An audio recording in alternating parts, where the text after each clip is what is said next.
compute the amount of money that NRM has been stealing from the media institutions. Waliwo ka radio nga bw'okabbako obukadde obusatu oba okabbye ennyo. Museveni should understand the hostility, the base of the hostility. Kuba continue to struggle with the media bajja kulangirira n'ebifu. Tebabaagala mwababba. Ate mwongera kubabba na bujonzi. Muganya okukkiriza nti mwababba ate you use force. Awo kiba kigenda kukwatagana. Bayina kutula ku tebeemu balabika bayinza okusobola. Ate gobanazi wakati atajja zirya. This is a problem of NRM. Ne gobanayita ne bamugamba tekalculate the money abamawuliriza batubanja naye ajja kuzibba. Ajja kulinda akalulu kaggwe yekweke. Abulenga mu kiwezi. Mukumirundi. Kakati ekyo tekiba kimu. Ekyokubiri. Eya before the elections baali badde bazaawo the professional body ey'abamawulire. We have, according to the 1995 Trina Wuja Radio Network Wuja is just an association. Munno mukabi. Human Rights Network for Journalists. Ebyo nate muli. Ekibiina etteeka lya 1995 the Media Act or Statute recognized journalism as a profession. Alongside at par with law and the doctors. At that time I told them, the problem you want to solve, you cannot solve media problems legally because they are not illegal. Media problems originate from training and the nature of media institutions. They are poorly paid. Lawyers are not poorly paid. Medical doctors are not poorly paid. Olowooza wamawulire afuddemu ibaaliko ze story omuntu wa story gwe genda olabe tulaba abaana bakubwa kasirika baloya nga batudde. In fact bwe baali bakola eyo media law gavumenti egiwa sente bayinza okuba nga luwazibba media institute y'abamawulire mulimu lawyer. The government must be represented by the attorney general ku executive yabo. The law is clear. Bagina powers zonna. 2. Every media institution must allocate 2 hours to government officials. Balabika. Do they cap? Tibajja. Yes. In fact, chivira kecho. Akyenkubulira. Tulajana nabone tubakira amasimba ne. Nabakoba. Nti minister wa information boyina nabakoba. A minister of information must be one of the most powerful people, depending on the situation. Bigenda masa alekebwe bali ati ono yeye mukakati kawo yabadda oli abadda bakakati kawo nga azimbamu bana ayi akasenteke kati kibagwira tuli COVID-19 tulabye ensonga ez'amakulu ng'ezo ya ego mwali badde mu revive. Fortunately the last president of Nigeria Narusai mwali zemu ne muli yesterday nga bannamawulire bonna dano kuchikola wano juzi nimbanira issues banga the government solved all of these issues. Kino media council chekole kikozere eti council power where there is no media institute. The professional body ngabo oriented Uganda Law Society, the Doctors Association, tuchita the National Institute of Ugandan Journalists, Journalists of Uganda. Chichibine chikatabana mawulire. It has 3 categories of membership. Full membership is for university graduates. Under the law, you cannot open up a newspaper, start a newspaper without a graduate. An editor must be a graduate. Era editor yonga yakuduseka nchato from yamawulire until you get. Olwobukulubwe. A newspaper must be edited by an intelligent man, a qualified man to observe professionalism. Radio station or TV station, the manager must be a graduate. According to their law, it's there in the statutory books. Kakati, that institution, professional body, gives you a practicing license every year. They give it to you when you observe professional ethics. If you practice journalism without a practicing certificate, bakusiba mukomere myezi mukaaga ogw'okusasula current units meka boss kikise media olwalero akyenkubulira kyekyo tikakati today ne bwobireeta bajja biwakanya so okuba wali badde wabireeta dde omwaka guli wali owulidde kankubuuzi balooya abo babba sente z'aba client baba basiba mu kkomero l'abalooya bannaabwe bakankana dokita addidde obwa dokita bwe n'alepinga omukazi patient we olaba ne bamuwakanira because the has gone before benchmarks abamaje abo bemulaba koti maaso bwe gati bamukuba amasasi banne be bamukuba baleeta awanika kalabaluzira you are shameless. That's why the military suits you. Koti maaso gye bakutwala banna abakulamula nti gwe ekyo kyewakoze okukwata omukazi kive because the professionals they have a court martial. Police ekigiganya okutereera teyina police martial in a disciplinary committee. This way the problem is nefitulamu amateeka g'omuggono kakati neno professional body yaabwe baali badde bagiwa sente eya ahead baali badde tebakaana na bano baali badde basunsula mudda with the mind inside nti abamawulire bano kakati batuula wansi babagamba oyo musajja ajja nakudduka oyo if that the chairman of the electoral commission is not protected yoli omukazi kimuli talabika nakulabika ajati akola ebintu naye nga abikola tibiri musire ddan nabagee singa kalete kaweddeeyo mbadde gye mutwali akatabo kayita state craft. State craft tells you how states do things in a small manner. What do you want to achieve? Yes. Kakati by now ng'eriyo na processes zetu gikola osigaze na ku 14 kati kyebanoonya nze nkitegeera to what do they want to achieve? How can you assure a hostile media nga ekavainga wonna ate abeena alimu bennyini baleeta ekitakola nti fegenda kubeera ne tale center yaffe ekyo kibateeka mu butiisi if you have your tale center what prevents others because having your tale center means you have lost confidence in the electoral commission. So you the person who appointed it, if you lose confidence in it, what about the opposition? Mukomerundi katumulemu tugendeko ku bulango bwa kama ffe tugenda kubanga tukomawo ku nsonga ensonga nkulu ensonga ebadde nkulu nnyo tugimaze nti abamawulire bammwe mwaddira bonna bajja kakati oyo yakubiddwa qualification kizaayina Ashraf Kasiri ayina bachelor muki mu mass communication oyo kale naye ate yali badde aliweera Gonde kati ono Ssenyonyi yava mu Gonde yava mu monitor ng'ali machuwa olaba batia gas yava ku NTV palatuni kamanda jina akubirwa ku lutalo jina izo lwaki bakola ebikola lwaki ate nammwe bwe muzanyira mute munnabategeera wa security ekola ebikola eri abamawulire bakube saso ofe bakolereko publicity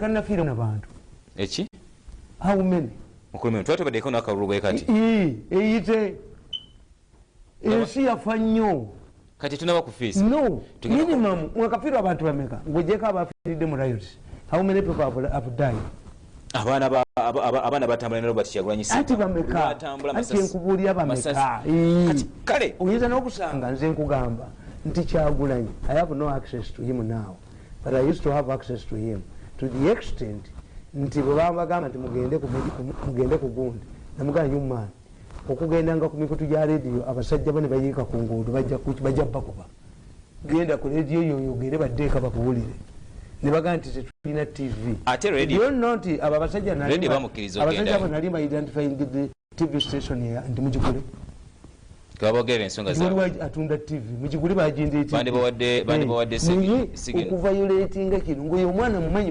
bamukoleramu era abagenda bamukwata kubanga akati waliwo requirement there is a requirement yekugamba nti ndowooza mbadde nkubeera batabani baabwe alooya bambuulire I think there is a requirement okukulangirira ku bwa president bwa Uganda olina okuba ne number of districts z'okubyemu enkuŋŋaana. I think this is what he wants to do. Olwaleero ng'ezimu baaziganye anti kankubuli ekyo nakyo katukomawo n'ekyo Tamale Mirunde enda kumwogerako eri atajoogebwa kakati no you see tewali muntu ayagala kumujooga mu nsi kumulinnyirira tekiriyo but ajooga tategeera nti ajooga yakirabanga ekirina. That's why I don't butter my wives. Why? If you butter my daughters, you're numbers. emotoka yange mu miranso zesula mu fulutanga omwana ng'akuba essimu taata gundi ankuba yes kubanga tujja kuŋŋamba nti omukazi bamukuba gwe ngukuba nze sikuba bakazi obwana nebujjawangaa naye jjajja omukyajja yakubye jjajja omukazi n'atalantuka apaana ewange tebiriyo ebyo tebikola sibikola kakati olina okutega tukita empathy tunayoyinga gwe olowooza nga mwana wo wasanyuse nga bamukola ebyo singa obadde gwe empathy era ekyo tukijja mu seggwanga seggwanga ejja egoba enkazi bweti enseera netuuka mu bantu kakati oba badde tuntula ennyo ku mujumi okukwata ekinjakolenga obadde gwe empathy bwekyukola banno odduke ne sente bobakolere bwereere baabaana baabwe bwobasomesa balyawo. Yes, one of the definitions of political power is who gets what and when. Kugabana. Naye mbwaliwo abajja okujogobadduke ne sente. How? Tikisoboka. Tenjaga nti bwojja kudduka ne sente kabukola amakampuni bwodduka ng'olina embwa zo hunting dogs. Baatuga nti embwa yagenda n'eyigga. Yigga hogo. Hogo gye taagula. Kati embwa egenda okulaba nga ne unusual visitors bazeewaka to congratulate the man okutta hogo yembiza ey'omunsiko egenda okulaba batema embwa yalwanira ku bulenge kuba bulenge bwe yali emanyi kasitabaakwa bano n'obulenge bw'embwa babuyoolawo n'obulenge babunonye. Yes. Awo mujja kujonago mbuto. Why do you believe that the president is moving with his two daughters mu campaigns? One at infiltration. Takyesiga bantu. Noga nti abasajja babawa emitwalo 5 ba delegates nti naye ate bagambye nti wano gundi olumu yagamba nti sente zigende ku district bamufuma okukamala kuba aliwo bamiddle bazimubisa n'okuzimubisa nebamugamba nti ensimbi yazibye agamba abadde baziwa kati zitya ku account. Wano nekyobe bwe yajja n'agaba sente mu kibuga nakalema yali akutte kisanja. What type of people can we work with you? Kubanga when you are working with these people, who is the enemy? If you are determined to overthrow our government, do it. Bakikole. Kakati nkugamba nti okukola ebintu byabwe bikolebwa in a modern way, in a smooth way. Kakati ekyamawulire kitegedde. You have a wholesale media, eyina smartphones, eyina ki. Kakati gwe tokyasobola kusikulininga kubajjamu. Kubanga tojjamu kyonna you are denting Museveni's victory. Why are you now talking about accusation?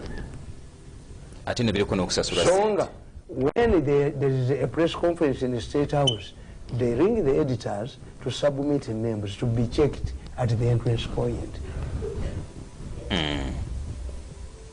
Kakati oba eliminating oti abali widespread. Kyabamerera bifululi ate ne bakikolera mu kaseera akazi. Which you do whenever you do, kitegeeza otidde. Kitegeeza okoze eki. Bakireke kigende nga bwe kiri. There is a time to transfer a patient from a poor doctor. Bayinza okuga nti omusajja amujja ku dokita we. When somebody reads my book, Murdered for My Wealth, the story of Kibuuka Mulowooza, mujja kulaba kyemutalabangako. Kyobola bukedde n'embwasa naye tekajja kufuluma kati sikaleerokati nkugamba nti nakino ekya okugaana gundi okugaana covid oba gundi I agree with Museveni. Museveni is a loser. Why? Museveni yabadde abuzaavinga rules atya. Whatever comes Museveni, I mean, a wound, he talks on Zoom, he does what? Because Museveni is a Museveni amanyi akadu agenda kawangula, but can be nullified. Nabateramu wano, nabateramu amateeka agafuga akalulu kano, mukana akatabo. Nti recommendation nabalamuzi babateramu. Zino district 12 zaleeteddwa mutima mulungi. Nebekiba mutima mubi, but the way it was done. Yabadde ntya toyinza kujja musirusiru w'enkabembe n'omuga nti yamala okuleeta ekintu ntageriyenga. When you are going to use a disease, if you are stopping the violence, genda okwate baalu bakyoya kwata abo bannawunyisa oli awo bogere ku radio nti enkya mutulinde when you move in, but you cannot get an idiot from Kabwembe okukugamba nti ayogera ku bulwadde tikisoboka. Kakati nze abalina obwongo twali badde tugamba ekintu kimu nga tuli meeting teriiyo ekiteeka mawulire gonna bannasayansi ba President Museveni bali viewinze embeera y'eggwanga eri mu video si kyemusookerako nemugaa nti twabagamba nti tujja kubeera ne vaccine eriwa you explain future naki 2 the raising in number y'abantu abakwatibwa COVID-19 and why kwanza mbaga nti Kenya daba medics like here Dr. Charles Kigondo bayinza okuba balina gwe batagitinga target my children and see enyumba nzimayo ekyokufa kuno waliwo ekiremabega waakyo anana owemula bwe yakuga nti wajjula kakati bwe wajjula tukole ki kakati nemujja mukola review at the conclusion nemuga we are suggesting kuba Lwamira bayogera ekigambo Lwamira bayaga tulonde kati temwekipikingirako Bright Lwamirama wangana gamba nti keyongereyo no kakati mwe kimu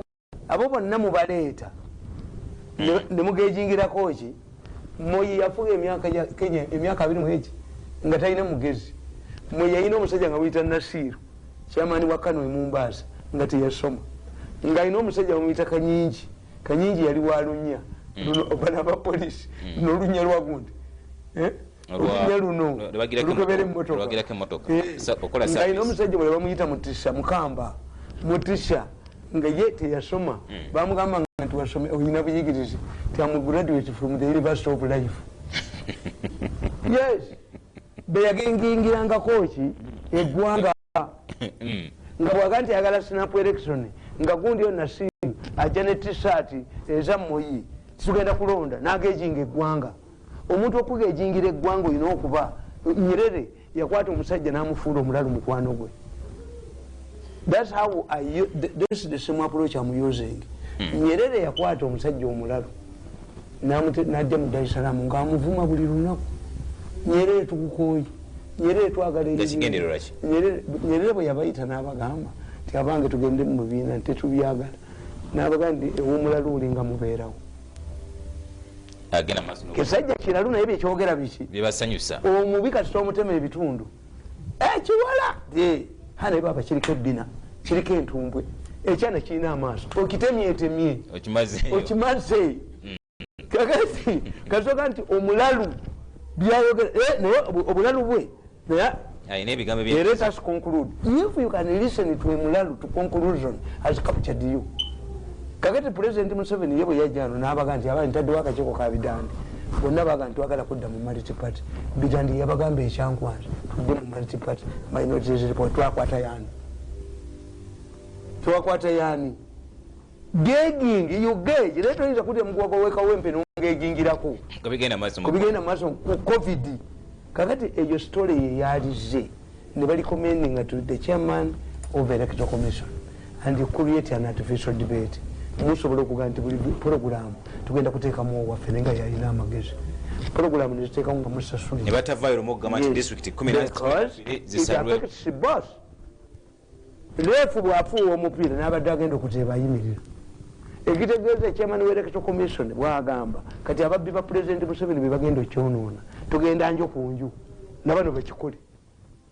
I'm telling you the remaining 14 days I look at the pattern of voters in Europe and America. They are benchmarks. They have benchmarks.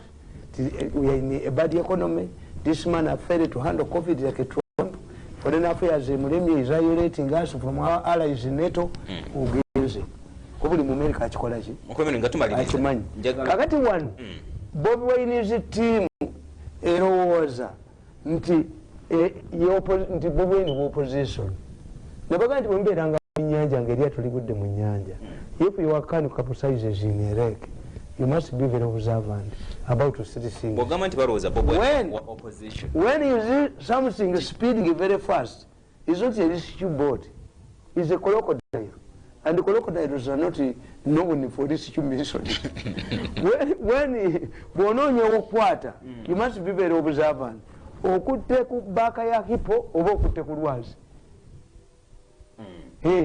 n'eddagala lyennyini ng'olinywa kubano baddokita betumanyi livudde waani nze mbaga nebwengenda ku bukosirayo kantu kubanga ku bukaate wali dangerous oyinza gwe mulumba okuga nti oluwombo ani aluleese senga waawa obasosole olya buli kali siryayo osiibawakanyuza obutalyawo mmere ne mama wange naŋŋamba tinaye newaka ewammwe tolyayo sitya bano bawaka naye kano akawala bakainfiltrating kati nze mwendi enkoko wali dewentoi akafo kamwonyina wabesigi ayina obufunga 10 oyo mugezi anti kiri bwekiti amanyiri pakasoniz ezokunzita naye owamukoloni mulokoni capital ya semeka this woman is educated amanyiri pakasoniz amanyi bakasitoma bemuleetera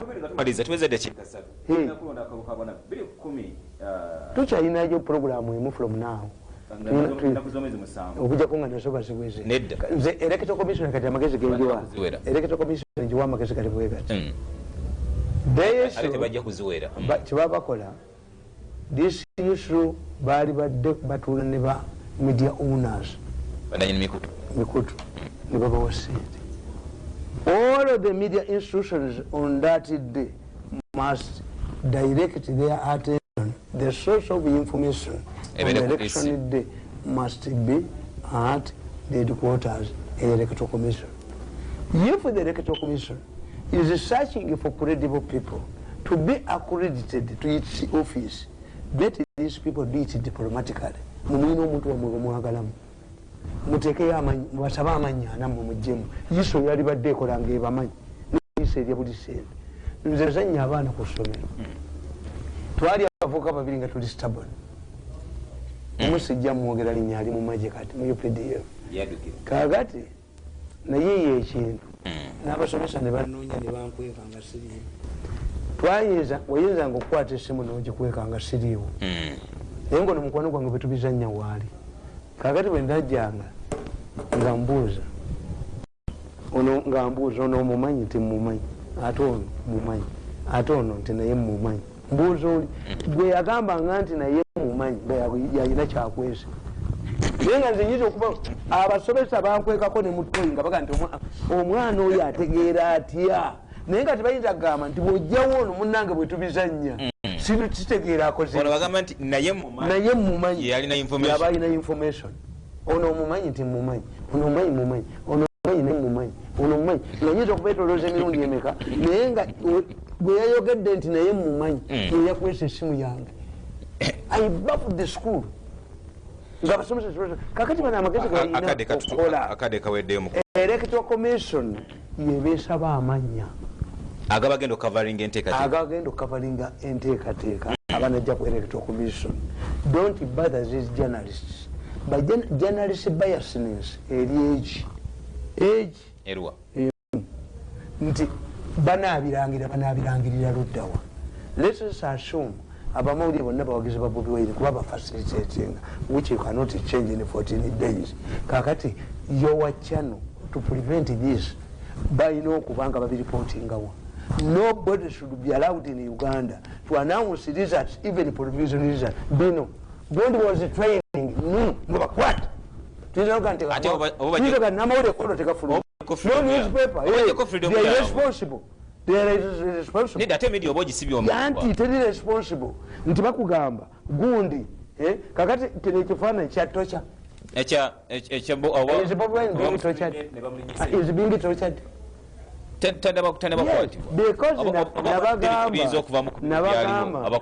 Bobi Wine ekiseera kyalimu ng'ali ne bambidde abafere ali ne bano bagundi bambuuga baani those boys n'okumutwala mu charge baagala nnyo bamukuba essasi tugende mu chaos.